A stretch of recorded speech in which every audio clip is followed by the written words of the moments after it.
नमस्कार, मैं रवीश कुमार। असम से शुरू हुई नागरिकता की फर्जी राजनीति बिहार पहुंच गई और अब इसका भूत दिल्ली और गुरुग्राम में भी पहुंच गया है। अगला पड़ाव कहां होगा कोई नहीं जानता। हो सकता है हाउसिंग सोसाइटी के नफरती सांप्रदायिक लोग अपने पड़ोसी की नागरिकता चेक करने लग जाएं। क्या आप जानना चाहेंगे कि अगर आपसे कोई नागरिकता का सबूत मांग दे तो उसे दे पाएंगे या नहीं? अगर आप दावा करना भी चाहें तो किस तरह की प्रक्रिया से आपको गुजरना पड़ेगा? आपके लिए एक रिपोर्ट गाइड का काम कर सकती है। यह रिपोर्ट जो 26 जुलाई को दिल्ली में जारी हुई, पूर्व जस्टिस मदन लोकुर ने जारी की। 182 पन्नों की इस रिपोर्ट को बहुत मेहनत से तैयार किया गया है। अनमेकिंग सिटीजन्स नाम है इस रिपोर्ट का, जो बताती है कि कैसे नागरिकता के नाम पर ट्रायल का एक पक्षपाती ढांचा तैयार कर दिया गया है, जिसके काम करने का ढंग किसी को नहीं पता। सुप्रीम कोर्ट से लेकर गुवाहाटी हाई कोर्ट के 1500 से अधिक फैसलों का इस रिपोर्ट में विश्लेषण किया गया है। इसमें देखा गया है कि अदालतें किस आधार पर किसी की नागरिकता छीन लेती हैं। क्या उनके फैसलों में कोई तारतम्यता है, निरंतरता है, या कोई व्यवस्थित न्यायिक प्रक्रियाओं और आधारों का पालन किया ही नहीं जाता। इन सब का मूल्यांकन कई वकीलों और कानून के अध्यापकों ने मिलकर किया है। ब्रिटेन की Queen Mary University of London, Melbourne Law School और नेशनल लॉ स्कूल बेंगलुरु ने इसका अध्ययन किया है। कई वकीलों का इसमें इंटरव्यू है। इस रिपोर्ट को अंतिम रूप दिया है मोहसिन आलम भट्ट, आरुषि गुप्ता और शार्दुल गोपुजकर, लेकिन सैकड़ों वकील और अध्यापकों के इसमें नाम दिए गए हैं। मुझे लगता है कि कहीं पे हमने बहुत आसानी से हम लोगों को फॉरेनर डिक्लेयर कर रहे हैं, चेहरे के हिसाब से, एथनिसिटी के हिसाब से, लैंग्वेज के हिसाब से, जो लीगल जिसका कोई लीगल बेसिस है नहीं। और जिस देश में लोगों के डॉक्यूमेंट्स में कई डिस्क्रिपेंसीज रह जाते हैं, लोगों के डॉक्यूमेंट्स में कभी कभी गलतियां रह जाती हैं, नेम स्पेलिंग में गलती रह जाती है, फादर और मदर के नेम की स्पेलिंग में गलती रह जाती है, और उसी हिसाब से किसी को हम बोलते हैं कि इसका डॉक्यूमेंट फेक है या इसके डॉक्यूमेंट में गलती है। तो हमको ये सोचना पड़ेगा कि हमारे देश में हम कैसा स्टैंडर्ड अप्लाई करें। अगर आप जानना चाहते हैं कि सिर्फ एक सवाल से कि आप भारत के नागरिक हैं या नहीं, आपको कानून की किस अंधेरी सुरंग में झोंका जा सकता है, तो आप इस रिपोर्ट को पहले से पढ़कर खुद को तैयार कर लीजिए। ज्यादा समय नहीं लगेगा।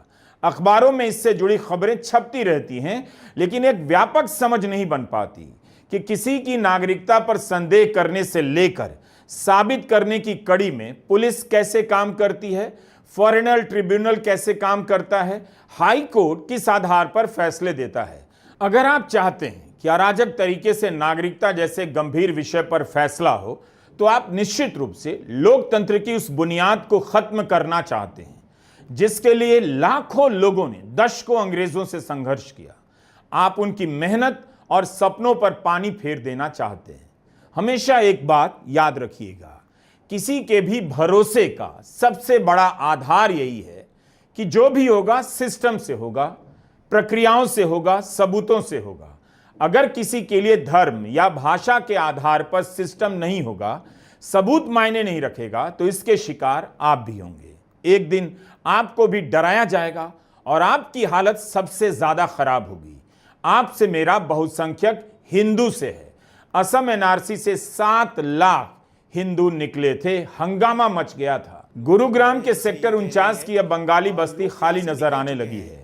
जब से इनकी पहचान मांगी जाने लगी है, यहाँ के लोग भय से अपने गांवों की तरफ लौट गए। इस बस्ती में 80% लोग बंगाल के हैं। बड़ी संख्या में लोग यहाँ से जा भी चुके हैं। कुछ का सामान उनके जाने के बाद ट्रकों पर लोड किया जा रहा है। यह लोग यहाँ किराया देकर 20-20 साल से रह रहे थे। किसी जमीन पर अतिक्रमण या कब्जा नहीं किया।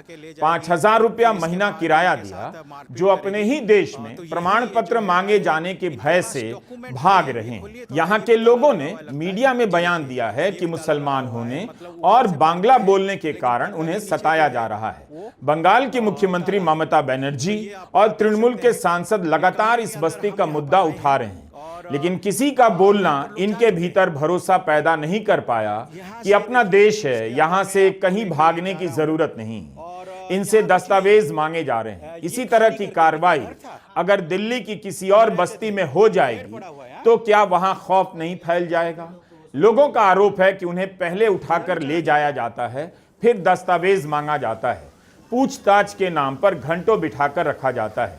सादी वर्दी में लोग आते हैं, जिस गाड़ी में ले जाए जाते हैं उसमें किसी प्रकार का नंबर नहीं होता। इंडियन एक्सप्रेस में गुरुग्राम के डीसीपी डॉक्टर अर्पित जैन का बयान है, इस मामले में सभी प्रक्रियाओं का पूरा पालन हो रहा है। उन्होंने कहा है कि यह कार्रवाई पूरे देश में की जा रही है। बहुत से लोगों को जल्दी वेरिफिकेशन करके रिहा कर दिया गया है। पुलिस वाला नहीं मर रहा है। अच्छा, पुलिस वाला नहीं मर रहा है, वही लोग मरा है। क्राइम ब्रांच है। हाँ, हाँ। कैसे पता चला वो क्राइम ब्रांच है? तो ऐसे सिविल में आ रहा है सर, ऐसे कहते पता अच्छा, चल आपको पता नहीं कौन है, लेकिन जो भी लेके जा रहा है मेरे बोल रहा है आप कहाँ रहता है। हाँ। और ठीक है सर, मैं तो बंगाली मार के रहता हूँ। किसका प्लॉट पे रहता है? मैं बोल रहा हूँ सर पंडित का प्लॉट पे। मैं चलो तेरे पंडित का प्लॉट पे चलो। ये तो गाड़ी में बैठा के लेके आए नहीं, सीधा भागा के लेके आया तुम सोनीपत पानीपत। तो आपको रास्ते में उठाया? नहीं रास्ता नहीं भाई, इसी में अच्छा, इसी अंदर से उठाया? हाँ, इसी अंदर। कितने दिन रखा आपको? एक ही दिन रखा है। सुबह 9 बजे 9:30 बजे लेके गया पकड़ के, और रात को 8 बजे छोड़ दिया। अच्छा, तो डॉक्यूमेंट आपने दिखाया? हाँ, डॉक्यूमेंट दिखाया है। तो खाना पीना कुछ खिलाया? कुछ भी, पानी भी नहीं पिया। पानी भी नहीं दिया? पानी भी नहीं दिया। मैं बोला था सर थोड़ा पिछपास लग गया तो थोड़ा पानी दे दो, पानी भी नहीं दिया। खाना तो दूर है। और आप कितने साल से यहाँ पर है? मैं तो आया 2007 से साल।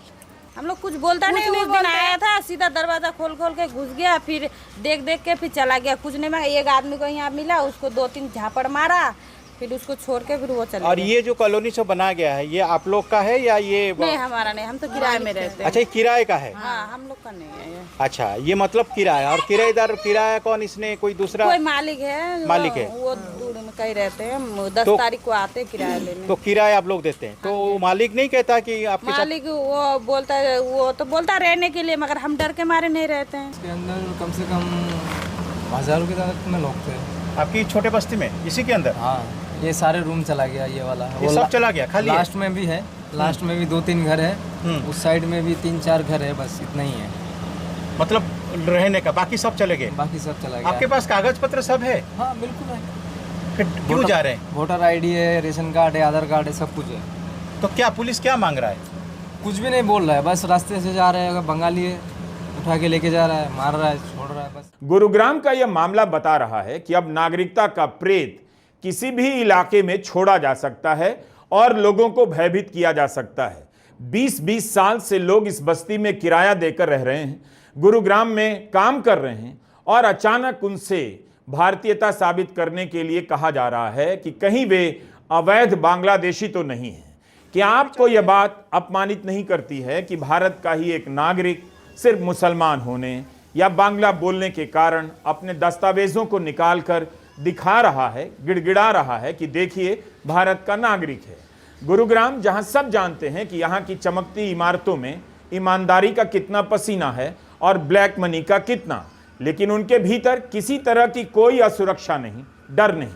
लेकिन जो गरीब है वही डरा जा रहा है।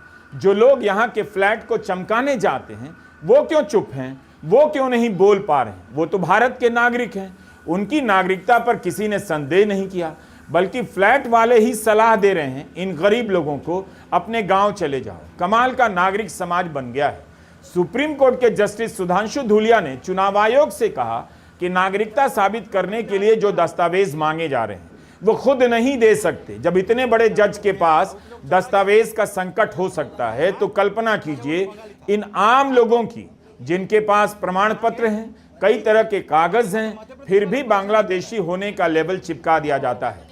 एक थर्ड क्लास नफरती राजनीति के कारण भारतीय की भारतीयता तार तार की जा रही है। मामूली बरसात में घुटने भर पानी में डूब जाने वाला गुरुग्राम चुप है। यहीं पर एक लड़की ने पत्रकार अजीत अंजुम से एक ऐसा सवाल पूछ दिया जिसका जवाब ना उनके पास है ना मेरे पास। बेटा बोलो, कुछ कहना चाहते हो? अभी आपने हमारी रिपोर्टिंग कर ली, आपने स्टेटमेंट ले लिया, अभी अगर हमें कल को कुछ हुआ तो कौन रिस्पॉन्सिबिलिटी लेगा हमारा? ये बेटा बहुत बड़ा सवाल पूछ दिया आपने। नहीं, सवाल है, डर मैं है, अपना सबके नंबर मन दे के में जाऊंगा, डर है। मैं अपना फिर नंबर दे हम के यहाँ जाऊंगा। पे डर डर के जी रहे हैं। आपने रिपोर्टिंग कर ली, स्टेटमेंट ले लिया, वो आपका काम है, पर डर का माहौल यहाँ पे है ना। हम क्या करेंगे कल को अगर इधर कुछ हो गया तो?